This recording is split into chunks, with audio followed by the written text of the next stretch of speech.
For some women, one good man is not enough. A glamorous housewife hides a dirty secret. What's wrong with me? She was predatory in nature. A young mom sees her husband's death as a ticket to the good life. People describe her physical presence as being extremely cold. And a serial bride isn't playing for keeps. There's no reason to believe she ever would have stopped marrying wealthy men. These deadly women turn on those who adore them. For the money, honey.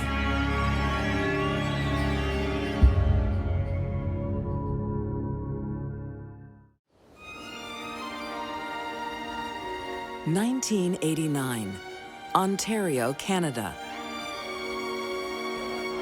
First dates are never easy. Blind dates, the hardest of all. But when Gordon Stewart spies 53-year-old Melissa Shepard, the sparks fly. You look lovely, and the photograph doesn't lie. Thank you.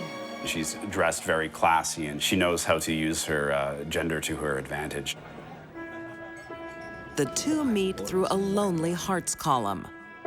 But Melissa notices a wedding ring. Oh, I'm not married. My wife recently passed away. I just can't bring myself to take the wedding ring off. Melissa understands, as only a kindred spirit can. I lost my husband too. The lonely old woman who just wants to meet someone else so that she can't be lonely. 1 year later at a Las Vegas wedding, the middle-aged lovers pledge their devotion. But the honeymoon period is brief. Gordon has doubts about his new bride. His retirement savings, $50,000, was being suddenly drained from his bank account. What's wrong with me? Come back to bed. But money worries soon take a back seat to Gordon's health. Hi, Melissa. Is Gordon in? Well, he's, Gordon! Gordon! Friends are worried, What's wrong with him? but Melissa doesn't share their concerns. he's all right. He just needs bed rest. No, he needs to see a doctor. I'm taking him to the hospital. Melissa was successful at making men think that she loved them. What she loved was their checkbook. Gordon recovers, but their marriage doesn't. So what poison you got for me tonight, huh? He now suspects Melissa of more than theft. You've had enough. Gordon snaps.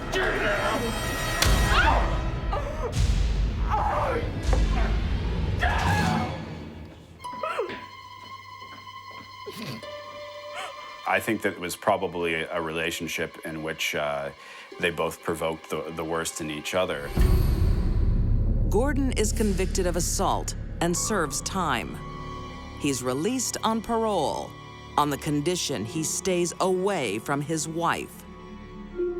He wasn't supposed to have any contact with her, but she initiated it.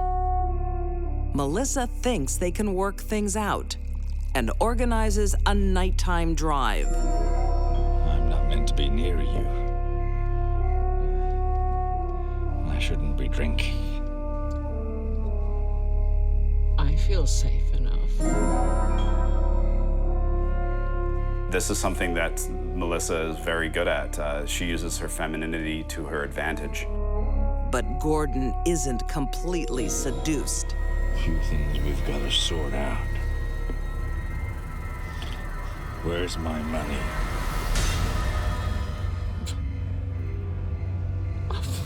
Melissa decides to go for a walk, but Gordon follows.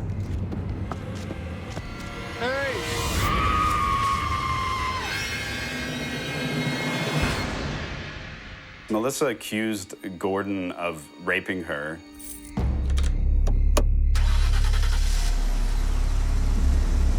Melissa fights back with the only weapon she's got.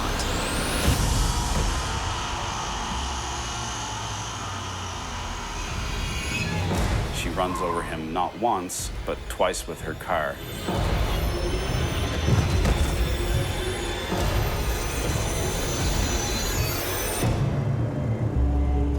Melissa's tale of self-defense wins her sympathy, but there's no physical evidence to back up her claim of sexual assault. An examination revealed no evidence of rape whatsoever. And the autopsy on Gordon's body raises more questions. Autopsy revealed his bloodstream was full of sedatives. Rubbing alcohol, liquor, and a concoction of pills. She was charged with manslaughter. Melissa is sentenced to 6 years behind bars, but serves only 2. When she's released, she finds a new lover, thanks to divine intervention. She told him God wanted them to be together. 82-year-old Robert Friedrich is a retired engineer, living 1,600 miles away in Florida. I rather doubt that God wanted a nice guy to be with a psychopathic killer, but that's what happened. Within 1 month of meeting, the couple marries, but Robert is struck down by a mystery illness. Time for your pills. His family started noticing that he seemed to be ill a lot. Oh, wait a minute. I had my pills already. That was hours ago. Husband number 3 becomes victim number 2. December of 2002, Robert Friedrich dies. Melissa made sure that Robert was cremated very quickly. No one suspects Melissa, and she inherits. He's bequeathed all $100,000 worth of his assets to Melissa. Soon, Melissa is once again on the prowl. That was probably very exciting for her. The hunt is a big part of the thrill. This is a dangerous woman.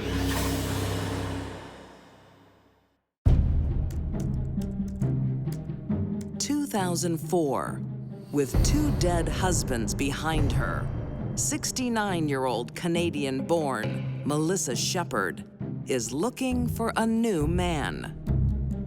Melissa Shepard was every man's worst nightmare. This black widow snares her men on the World Wide Web. On an online Christian dating website, she meets a 73-year-old man called Alexander Strategos. Within 24 hours of meeting Melissa, Alex is sick. Alex didn't even make it till morning. He had to be hospitalized. It would be the first of 8 hospitalizations in the brief time he knew Melissa. Alex's concerned son starts asking questions. What he uncovers is troublesome. They found unprescribed drugs in your bloodstream. I don't understand. In his father's bloodstream, there is Xanax and Valium, neither of which Alexander Strategos was prescribed. But that's not all. What have you got there? His father's money was disappearing at a rapid rate. Just some of Dad's papers. Very interesting reading. Suspecting foul play, Alex's family goes to the police. They do not have the medical evidence to charge Melissa with attempted murder, However, they do have enough evidence to charge her with fraud and theft. In 2005, Melissa pleads guilty to fraud and is back inside a jail cell. But again, it's not for long. 4 years later, Melissa is paroled and deported back to Canada. Considering the many years Melissa was involved in serious crimes, she got off pretty lucky. 3 years after her release, Melissa meets and marries 75-year-old widower Fred Weeks. Fred Weeks is a kind-hearted man who was at an extremely vulnerable time in life. He was fair game for Melissa.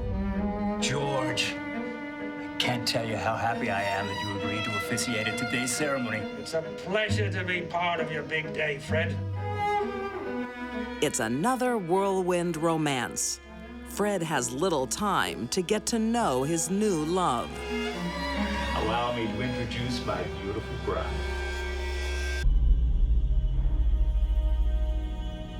Hello. How do you do? But the justice of the peace, a friend of the groom, knows exactly who she is. Melissa was notorious for her criminal activities in Canada. A documentary had been made about her. But Fred Weeks didn't know that. Fred Weeks was lonely. The justice of the peace contacts the police. I'd like to speak to the officer in charge.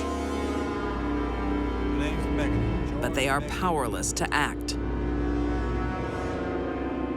It must have been terrifying to watch his friend walk off with the notorious internet Black Widow. Within days, Fred is gravely ill. It was sudden. But Melissa doesn't seem concerned. You sure you don't want me to call an ambulance? It's just seasickness from the ferry ride. He'll be fine. Are you sure? There's a coolness, almost a cold air about her. The following morning, the new Mrs. Fred Weeks enjoys a leisurely breakfast.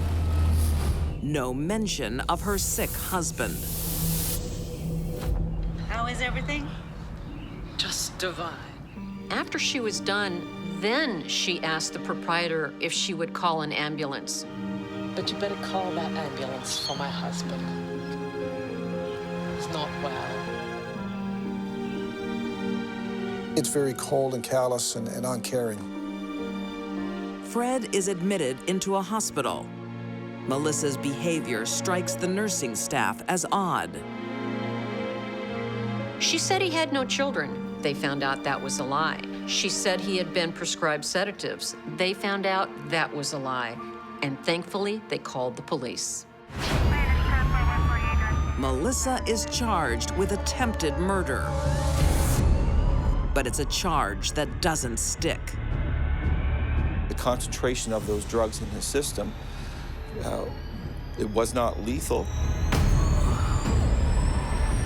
Everybody knows that she's a bad apple, but she just seems to keep slipping the noose.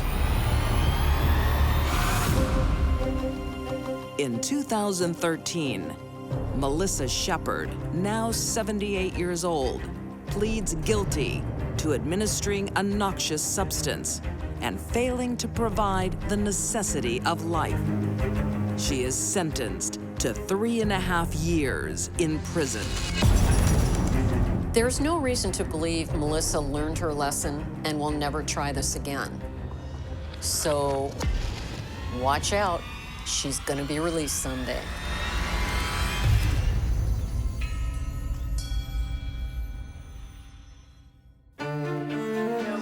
For some women, being loved, I think Doug would put up with anything from Kelly. Even worshipped, She wanted all the attention that she could have. means nothing. This was just simply Kelly wanting to be in control of other men. Let me make it up to you.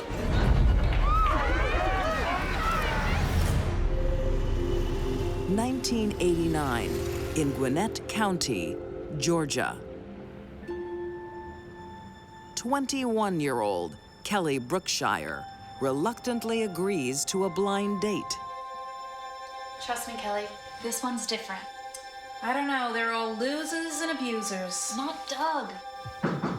Brian, can you get that? She was very protective, very closed off. Beautiful. Didn't trust people easily. Then, 22-year-old Doug Gissendaner walks through the door. Doug, this is my friend Kelly. Nice to meet you. Very nice to meet you, too. Kelly felt that Doug was someone who had this very steady life, something that she had never experienced. Are you a mechanic? I am a mechanic. No way. I am. Kelly has a reputation as a party girl. She became pregnant in high school. She married someone from school right after the baby was born, but it didn't last but about 6 months. I think there's something you should know. I have a kid. I love kids. Really? Yeah. All right. Maybe this time, things will work out for Kelly.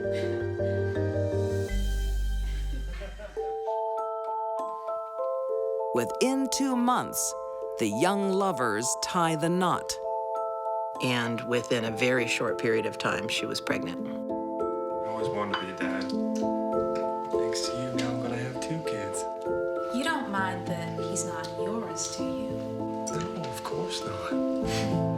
He loved the idea of being a father, a family man, a husband, all of it. Their family adventure is just beginning.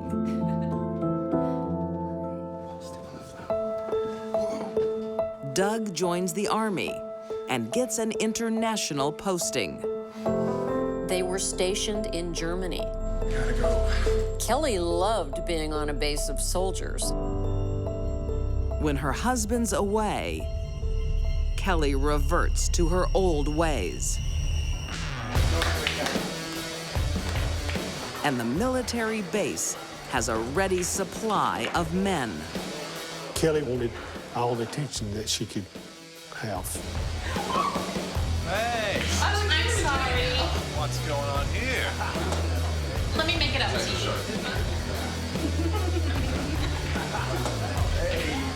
She was so promiscuous with men on the base that she was asked to leave. Kelly and the kids ended up getting sent back to the United States. Doug completes his tour of duty and returns home in October 1991. He forgives his wife, and they reunite. Guess what? I'm pregnant. But Kelly has not changed her spots. But we haven't. It's not yours.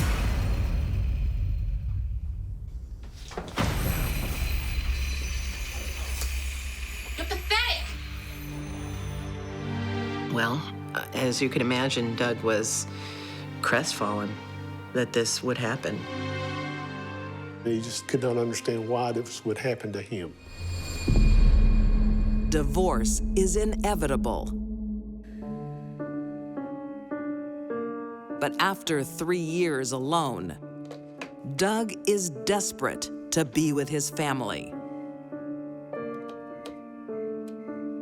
Whatever that feeling was that he had for her in the beginning sort of rekindled. Hi, Kelly. It's me.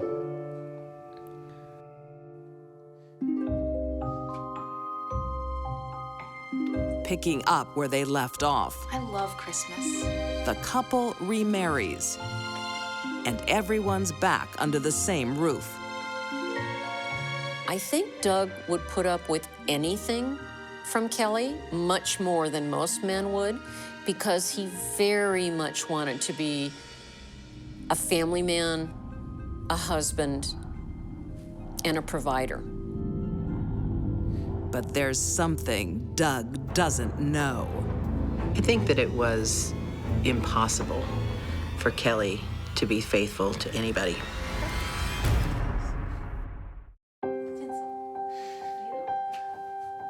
After 3 years apart, Army veteran Doug Gissendaner is back with his ex-wife, Kelly. Our first Christmas in our own home. Always wanted my own home. Doug purchases a house to please her. Oh, I gotta go and get some provisions. I'll be back in an hour or so. Oh, okay. But there's something else Kelly wants for Christmas. She was seeing her new boyfriend, Greg, in a hotel room. I think she went back with Doug only because he was able to buy a house. She wanted the house. Are you ready for me yet? Like many men before him, 25-year-old Greg Owen is enthralled by his adventurous lover.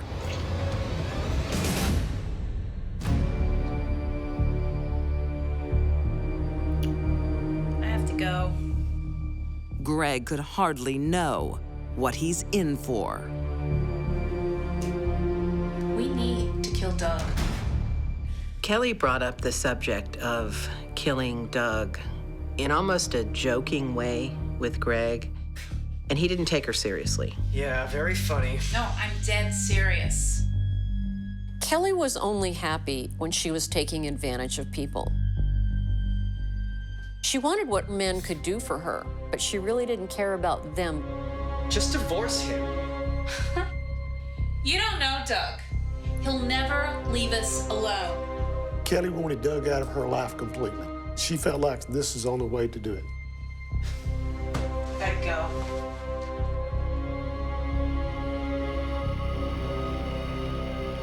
February 7th, 1997. Kelly pushes Greg into darkness. She gave him the nightstick and the knife and took him to her house to wait. Okay, the door's unlocked. Just don't turn any lights on.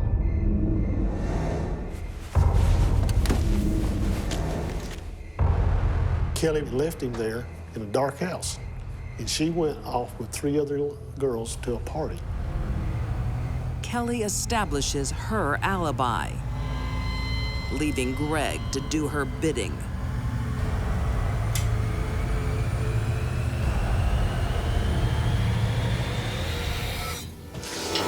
Don't make a sound.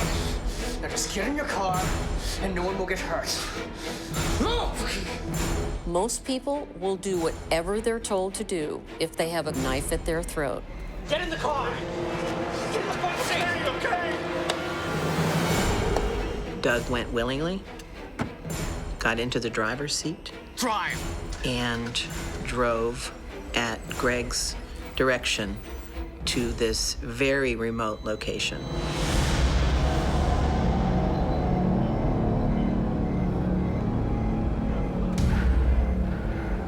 Get out of the car now! This way! Greg marched Doug up in the wooded area, Keep going! Just stop there! and there he told Doug to get down on his knees. Get down on your knees! Shut up! Get down on your knees!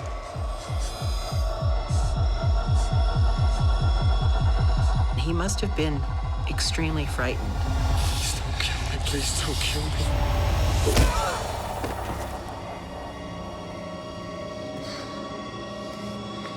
And that's when he stabbed him to death.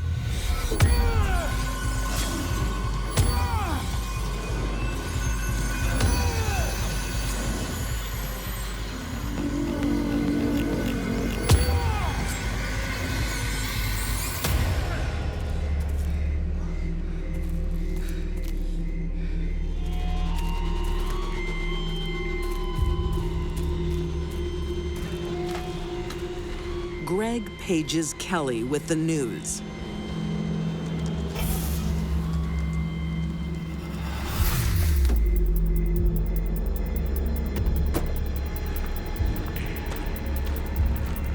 Did you do it? Yeah, I did it. Where is he? It's back there. I need to see the body.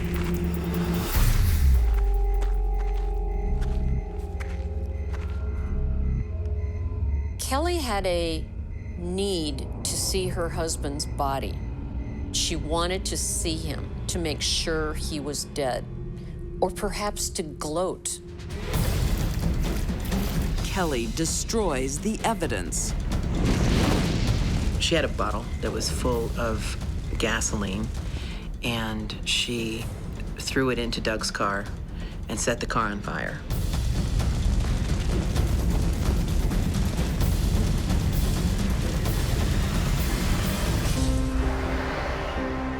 After Kelly reports her husband missing, Detective Doug Davis is called in. A missing person report becomes a homicide investigation when her husband's body is found 11 days later.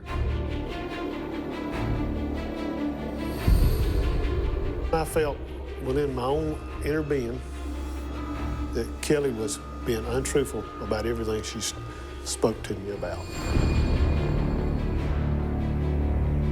I found out she had had an affair with this guy named Greg. Please don't kill me. Please don't kill me. Greg Owen is tormented with guilt and confesses immediately. Greg clearly was led by Kelly and feels manipulated and used. Greg accepts a plea deal and testifies against his lover.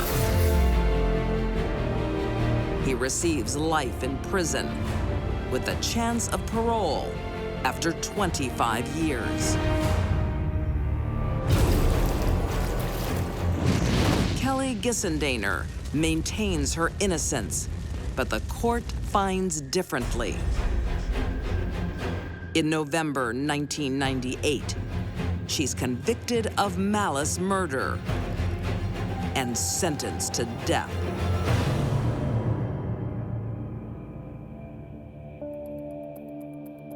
Kelly is exactly where she needs to be. She spends 23 hours a day alone in a cell. She doesn't need to be around other people. I'm good. Due to ongoing appeals, Kelly has yet to meet her end. She's been waiting since 1998 for her sentence to be carried out. A husband's love, devotion, and commitment aren't enough for Kelly Gissendaner. She wanted things her way, whatever the cost. I don't think Kelly ever really loved Doug, but she didn't decide to kill him until he purchased a house. That's what she wanted, but she didn't want him in it.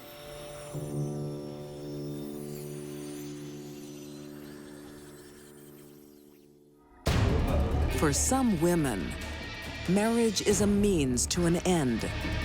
She was very skilled at getting men to marry her. The only vow that's sacred. She had an end game. Is till death do us part. Her heart was dark.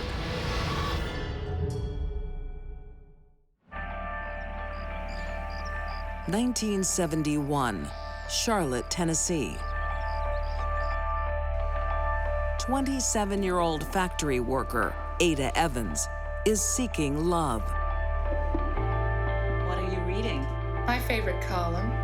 She's twice married and hoping for third-time lucky. Growing up, her parents were not wealthy, I want a man to support me. and I think Ada wanted nice things. Someone like Bill. Gentle-natured 43-year-old William Hayes catches Ada's eye. He was an established gentleman, very handsome. Ada is no classic beauty, By the accounts of some that knew her, Ada was not an attractive woman. But to William, she is a Southern belle. She did something that attracted him to her, and in a mesmerizing way. When are you gonna make an honest woman out of me, Bill? William is already married. I'll tell her tonight. He soon leaves his wife and children and sets up home with Ada. What do you want? Stay away from Bill. He's mine now. How dare you? He's my husband. I'm warning you. Ada and Daddy got married fairly quickly, within 6 months of Daddy's divorce.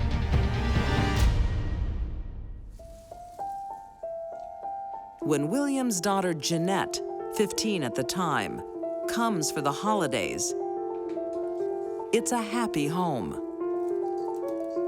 She was always smiling and easygoing. Older brother Johnny Hayes also sees the love in his dad's eyes. Watching my dad, he seemed to be happy and content with her. But the Christmas cheer doesn't last. William falls ill. Are you okay? Dad. Jeanette is worried, but Ada is quick to console her. It's a stomach ulcer. Let me get you some water. Ada had prepared for him a glass of water, 2 tablets in it, and it would alleviate stomach issues. Got this metallic taste. Now? All the time. Have some water. It'll make you feel better. Ada is an attentive wife. She seemed to dote on him. You'll be okay, honey. There. But the soothing tonic does little to ease William's discomfort. He was getting sicker and sicker. William doesn't improve. For almost 2 years, he suffers. Water? Daddy began to lose a lot of weight. He couldn't hold food on his stomach. He was weak. He got to a point where he couldn't walk. And that was scary.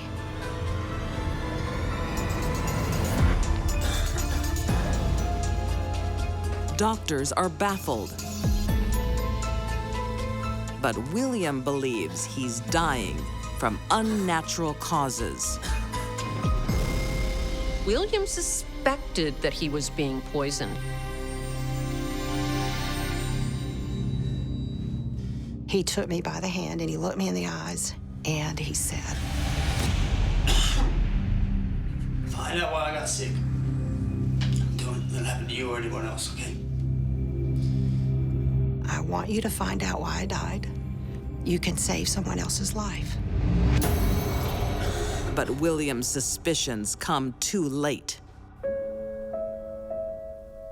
So my father died. I'd permanently lost an anchor that I could never get back.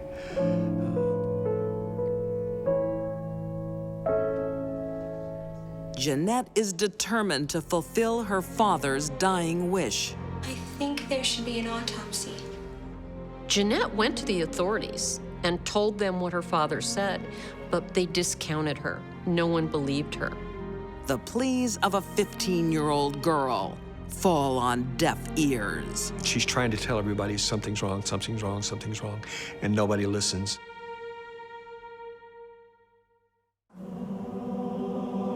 (1974), Charlotte, Tennessee. 30-year-old Ada grieves the death of her husband. She was full of tears and sorrow that Daddy had died. But for William Hayes's family, grief is fused with mystery. There was no definitive diagnosis as to why he was sick. He told his daughter Jeanette to find out why he died. I think there should be an autopsy. I did try to fulfill that request. I asked the authorities if they would do an autopsy. But William's wife, Ada, refuses. That's ridiculous. There's no need. She wants her husband cremated. He wanted to be cremated. He didn't believe in it. The family rose up and said, no, that's not going to happen. We're going to bury him. I agreed to a burial, but no autopsy. After the funeral, Ada moves on with all of her dead husband's assets. None of the children got anything. No personal belongings, nothing when Daddy died. She was a mean and selfish woman. And lonely. She's looking to fix that through the Lonely Hearts ads. Ada met John Wittenmyer and moved to Oklahoma. Mr. Wittenmyer was a wealthy rancher. John Wittenmyer would have been a prize catch for her.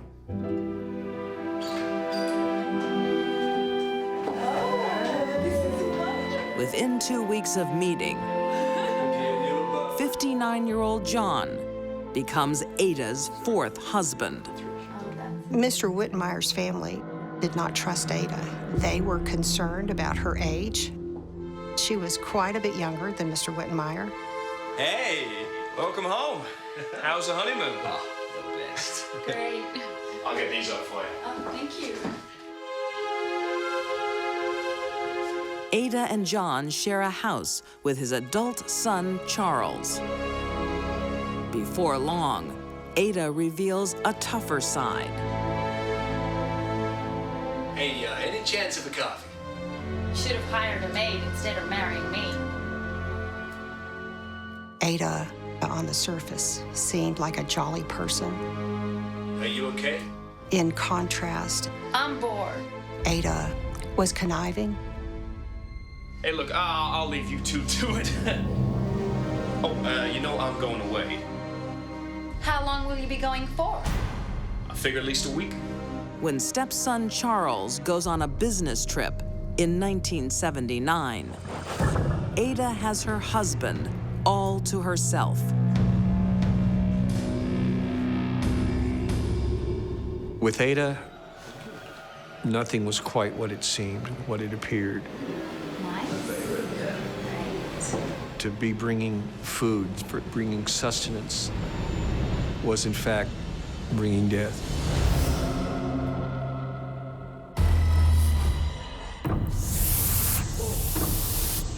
Are you okay? No. I gotta lie down. After he ate the pea soup, John became violently ill. He had horrible, crampy abdominal pain. And all the time, she watched him. And she didn't call for help. Ada enjoyed watching her victims suffer. That's sadistic. When Ada tires of her sadistic game, she doesn't call the doctor. She goes shopping. Honey, I'm home. John? He died within 24 hours of being poisoned. But before reporting John's death, Ada has some paperwork to do. Mr. Wittenmyer had a will that Ada forged and left everything to herself in that will. His ranch, his cars, everything, and left his children completely out of it. So suspicious is John's death, this time an autopsy is performed. His stomach still had the contents of the green pea soup, and that green pea soup was full of arsenic. The results lead police to investigate the death of William Hayes. My dad's body was exhumed. When they did an autopsy, they found arsenic. His body was so full of arsenic. It was around the sealed vault, the casket, and the dirt. The police want to talk to Ada, but she's vanished. They finally track her down in Canada, and she's not alone. Once again, she hooked up with another man, this time in Canada, through Lonely Hearts Club. He also was very wealthy. But before Ada can cash in, justice catches up. In 1982, she's convicted of the second-degree murder of John Wittenmyer and the first-degree murder of William Hayes. She receives life. There was no reaction in the woman. Her facial expression was one of, okay, next step. She still had a plan. She still had a plan. 6 days later, her plan becomes clear. Ada takes one more life, her own. She tied a bed sheet around her neck and jumped off her bed. When I was told that Ada committed suicide, I thought, it's over. It's finished. Today, all that remains of Ada's murderous spree are living victims, like Jeanette Harris, who for 40 years has shouldered the burden of 2 deaths. A father she loved, and a man she never knew. It happened again, because I could not fulfill that request to find out why Dad died. Someone else did die.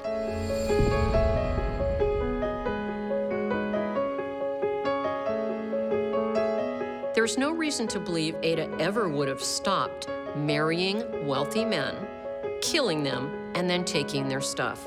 It's what she did.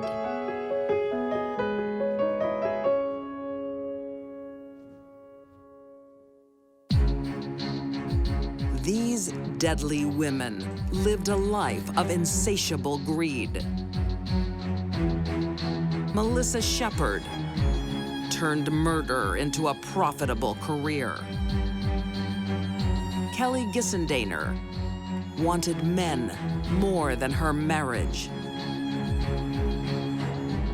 And Ada Wittenmyer traded love for money. These women used and abused the men who adored them. And when the time was right, they killed for the money, honey.